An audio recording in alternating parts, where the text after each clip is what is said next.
morning, good afternoon, good evening, wherever you are, whatever you're doing, and welcome to another episode of Fan Focus for Anfield Index, where we look at the latest takes from fans, patch journos, all the things that are going on around Liverpool social media, all the themes. And to be honest, just at the moment, there isn't much to cheer us up, is there?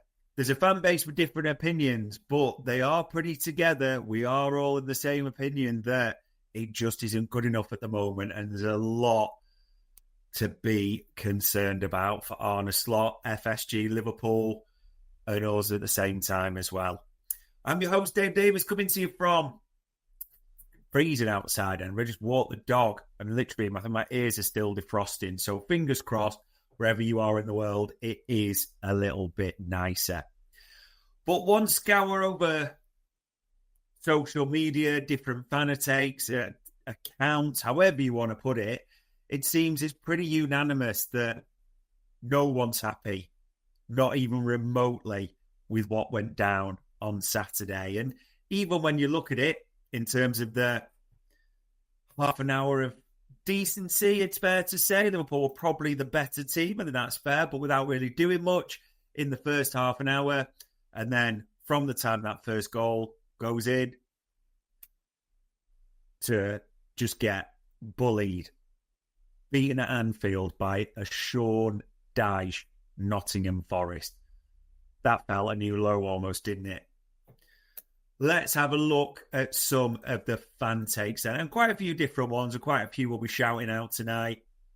And I was being honest, when I was looking at this, I do enjoy doing the show and looking at different fan takes, having discussion and thoughts back and forth with people in the chat panel.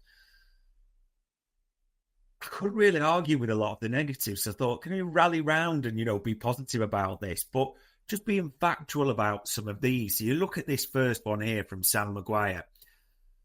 We had 77% of the ball in the second half, but had just 11 shots, created one big chance, and had just one shot on target. We finished with an XG of 0.83, had no idea how to create anything. I can't argue with that because, most of it is factual there in terms of how can you have that much possession. And I was at the ground, and even, you watched it, you would have seen it. It was just side to side, work it, get it to the left winger, watch Gakpo do nothing. Literally, we just didn't have anything. We didn't have any ideas what to do, did we, in the second half at all?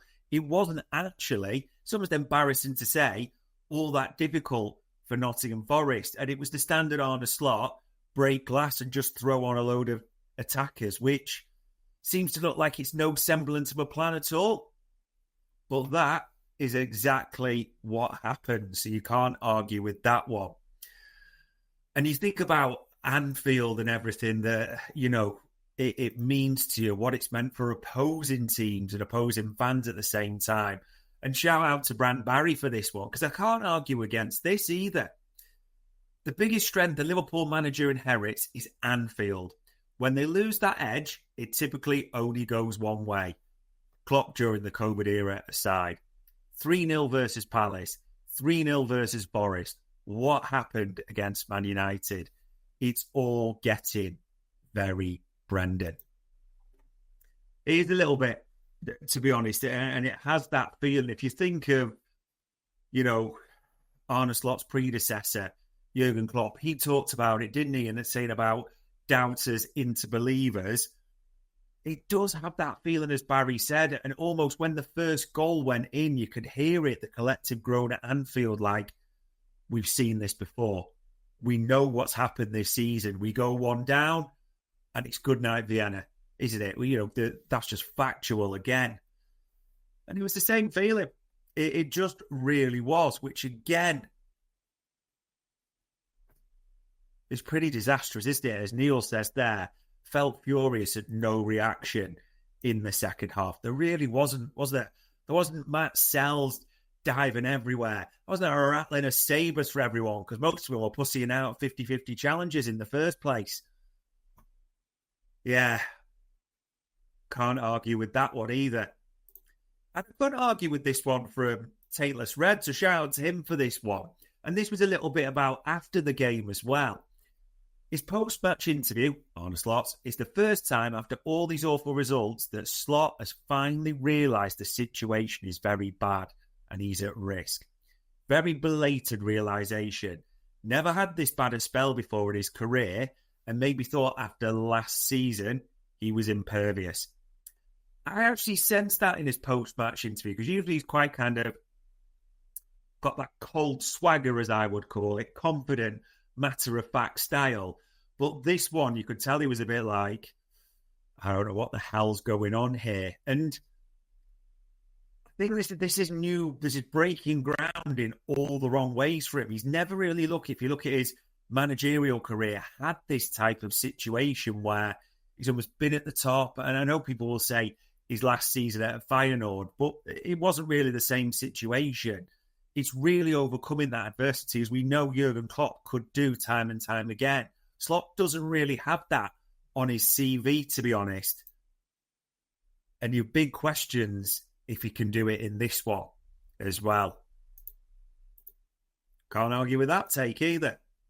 Sam also had this one as well, that, and this is true, you do have sympathy for Slot, but he's making bizarre decisions. So Bosley at right back was his choice. Could have used Gomez or Ramsey there and kept Dom at 10, especially with Verts out. Would have given us the option of Jones off the bench then. I agree with that. It was interesting. Me and David Lynch probably didn't quite agree on that when we discussed it earlier, that Dominic Szoboszlai, I do think, has been Liverpool's best player by far. It's not really a contest this season, isn't it? So surely, part of the minor reinvigoration has been about him being at the 10 and, that press and what that could do. And yet he just took him out of it and put him back to right back. And I get the argument, as David Lynch and others said, about what he's been right back this season like against Arsenal. But just thinking in recent times as well, if your best player has to be in his best position so he can do his best work, Arne Slot didn't do that at all. And he didn't really work with the switch of Curtis there to right back. Szoboszlai forward did it. So it just didn't help his decisions at all. And as Gary mentions there are other players, I'm not sure I agree with this. Isak's failed this season. Ekitike is the main man. He needs to be told to score goals. Not sure I agree with that, Gary. It's early in the season. It'd just be nice to see Isak more on the field. And I know he looks grossly unfit. And I know he got very little service in this one. But the big concern around Isak for me is, I mentioned this on Media Matters earlier, do Liverpool know how to play with an out-and-out number 9?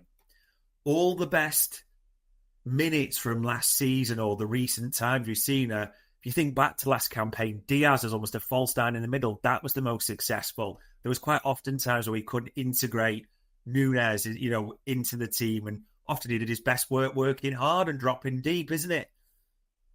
Liverpool just looked totally confuddled over how to integrate a number 9 right now, like Alexander Isak. All takes is hard to disagree with. And shout out to Steve McVie for this one, because, a bit of sweeping, but again, I can't argue with this. All the issues we're encountering now were present post-PSG. None of it was rectified post-season. Woeful off the ball work, shocking structure, and shoddy defending. It followed us into this season. It's like they lumped 400 million on shiny new toys without any plan. Does feel it a little bit, doesn't it? Yeah, what is the plan? What are they trying to do? The thing about Verts playing him in the 10, that seems to have been abandoned, but surely you're thinking if you're going to play Verts in the 10, you've got to have more heavy artillery behind him, and when McAllister and Gravenberch, and I know no one quite predicted this drop-off from Maka, but that physicality, Frimpong as a right back, there's all those questions, isn't there, really, around recruitment. But the off-the-ball work, the lack of the press, the lack of physicality, as Steve said there, it's nothing new, is it? It's nothing you were like, hold on, where did this come from? is what we've seen repeatedly. And as Back on Our Perch says there in the chat panel, worried about where our next 3 points are coming from. Weirdly, I think they'll come in the Champions League. That still counts out, doesn't it? Probably against PSV, but against West Ham on Sunday going forward, you'd have big questions, wouldn't you? And, you can't ignore the debate about Arne Slot's future, and quite a few are going quite hard on this now. And there's a logical element. It's not just emotional, elements pouring out. So shout out to Rory for this, Rory Greenfield, who put, good footballers don't turn bad overnight, let alone elite ones. It's on the coach. We'll always be grateful for last season, but this just can't happen at a club of this stature that gave the manager this much attacking talent in the summer. It's now time to move on. And for those who follow Rory, they'll know he's quite a sort of logical, tends to be balanced in how he sees it. But if you sort of look at that objectively, Liverpool have lost 6 out their last 7. I think 8 in all 11, unless someone's going to correct me on that. In the form table, if you look at the last 7, they're 19th. Only Wolves below them. And I think Wolves have got 2 points all season. So there's that at the same time. And there is an element. It always goes to that question when you're analysing a coach to start with. Are they getting the most out of the players they have in the collective?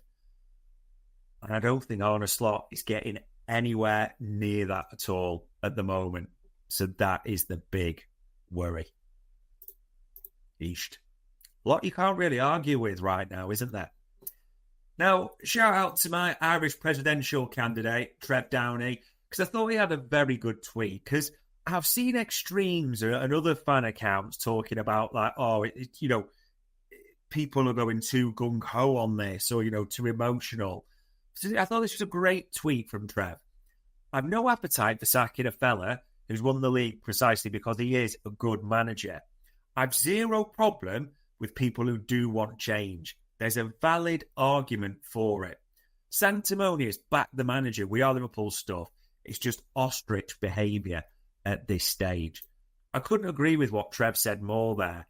And I was honest when I did news round this morning, said it's actually getting on my nerves a little bit now when people take umbrage. Again, for those who are slot out, they say, it's time, we need a change. If we're going to achieve what we want to achieve or have minimum goals, I can understand that. You can clearly make a case from that because of the run of form, which if someone had said to you honestly and objectively at the start of the season, this would be the case, you'd have probably laughed at them. And then you'd have said, no, that isn't acceptable at the same time. So I think that's right. You're going to see a split a little bit in the fan base because you can make a case either way. And you're not going to like this, you won't agree, but it's true deep down if you go to one or the other. You can completely make a case for slot out, as I just said. You can also make a case for the credit in the bank, the league title, everything that's gone on in the summer as well. That is a mitigation. It's just for how far almost that credit runs now, isn't it? At the same time. So yeah, shout out to my Irish presidential candidate for that. Can't argue with that though. Either, can you? And you can't argue with this one, which stacks up a number of things. So, shout out to Ivan Hanrahan here, an account I'm sure many of you will know.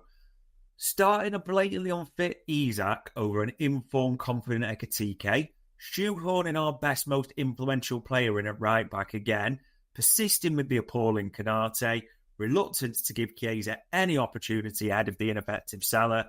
I've defended him, but this is on Slot. Can't really argue with much of that. I'm just going to say that because I saw some people getting on Mo Salah, and I just thought at times, he had a good weave and run, didn't he? And roll over the foot, and Kirkes probably should have done better for that chance he rolled across to him. And did beat Nico Williams a number of times, but often he'd look and there was just no options there at all. But I agree with him what he said about Canate being appalling, everything else, the setup, Ekatike. It's just madness to me. If If you wanted to play Isak back into form, like, I'm just being honest, PSV makes sense, wouldn't it, to have started Ekatike on Saturday and PSV have Isak starting in a less intense type of game. It just seems absolute madness when you stack it that way. And I think most, I shouldn't go sweeping statements across the board, but looking at a lot of reactions, there's a lot that do want to see Ibu out the team now after another appalling performance and Joe Gomez to come in at the same time. But could happen for PSV. Do you think it'll happen as a fan for West Ham? Don't see it myself. We'll find out soon enough, I suppose, won't we? Steve McVeigh had this is a very fair tweet, and a player that was absolutely doing my boxing on Saturday, to be honest, Cody Gakpo. This is what he tweeted. When Cody was your first choice left wing, you know you've got problems. Soft as shit. 6'3", 5'9" Mane had more heart in his little finger, as did Diaz. Liverpool recruitment drive was a mess in hindsight. Ignored huge areas of concern. Slot isn't solely responsible. I mean, look at that, he said further down. It's have to be Liverpool's slowest wing play output since Cal Riera. What was the plan post-Trent? You could say a lot of things about Cody Gakpo, and people do say a lot of things about Cody Gakpo. Sometimes I think they do stray unfair, but what I just can't get away from, and it's still, honestly, I was leaving the stadium on Saturday absolutely raging about it. At least 2 occasions, and he wasn't the only one, by the way, because his Dutch compatriot Ryan Gravenberch was guilty of this as well, but Cody Gakpo also just pussied out of 250-50s, didn't want to know at all. At times, 6'3", 6'4", Cody Gakpo was getting bullied by Murillo. Yeah. And again, can you argue with Steve's tweet there? I'm struggling to.